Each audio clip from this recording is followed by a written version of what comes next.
so that the audience's emotions are played out to the absolute edge. I edit from feeling. And if something feels right, then I go with it and I show Stephen. And sometimes he'll say, why'd you do it? I say, well, it felt right. Because that's the biggest positive thing you could say, is that it felt right. If you try to edit cerebrally, from knowledge, you don't get the feeling.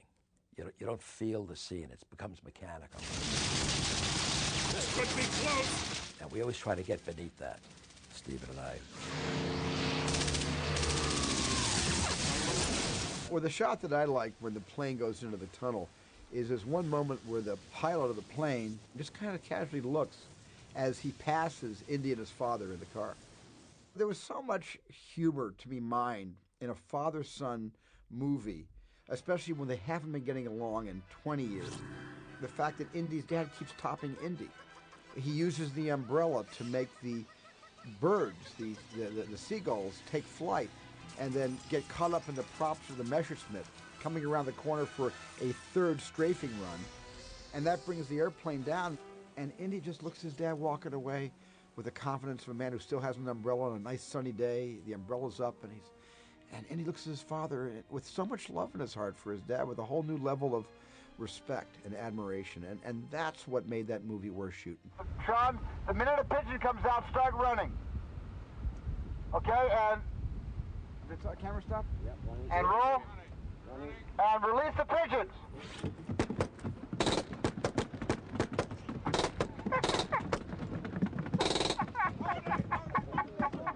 The seagulls, that was a problem because seagulls aren't trainable. What we did in the end, having got a guy to try and, he said, you can't do anything with them. What we did was we put fake seagulls all over the beach. Okay, Sean. Action, Sean.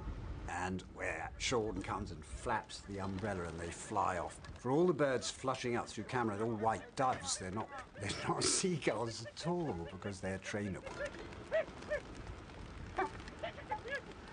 Why don't we just use the VistaVision camera clean and mat them all in later? Let George Lucas worry about it. The tank chase, the Messerschmitts, the tunnel, all those things. I wanted to find somewhere that was workable, good infrastructure and the rest of it. And Spain, of course, has it.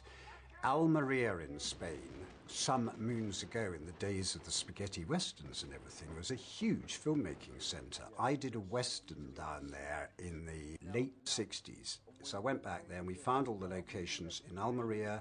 For the tunnel where the plane crashes in, we did the stuff with the Messerschmitts, we did the stuff with the seagulls and the entire tank chase.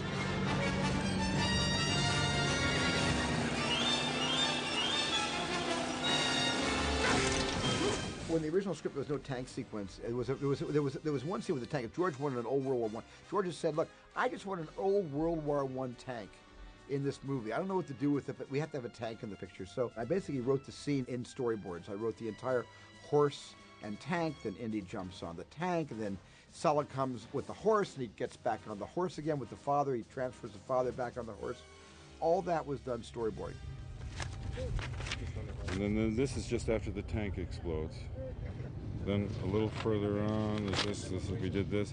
Okay, this is where we make a hard turn left to right. Left to right. Originally in the movie, it was just going to be a small French Renault tank.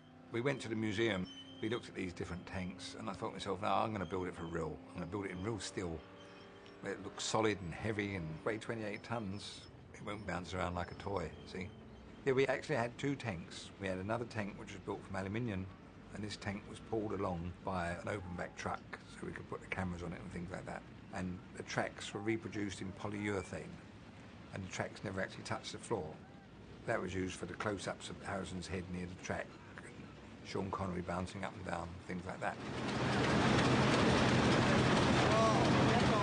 It's a very original sequence. The notion that George and Stephen had about putting my father in the tank and me having to thus stop a tank and all of the physical opportunities that presented for stunts and also joke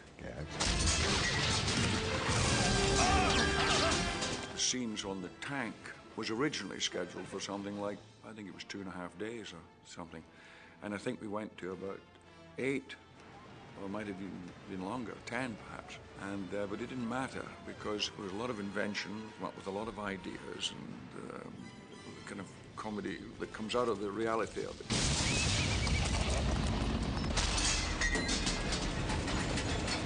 When we started shooting, the scenes where Harrison Ford is hanging on the gun, we did all that with Harrison Ford. We never used a stuntman. And we found this ridge of mud about 8 feet high with a pathway along the top. And we had prop men running along the top with wheelbarrows, tipping clay and dirt on top of Harrison Ford as it was going along to make it look more exciting. Here we are. It's just after the big explosion. We turn left. You got that? Good. Don't keep blowing off, because I can't use the parts where it comes off his head. Okay, boss. The hat was always coming off. But pull it down as tight as you can and stop when it flies off and start all over again.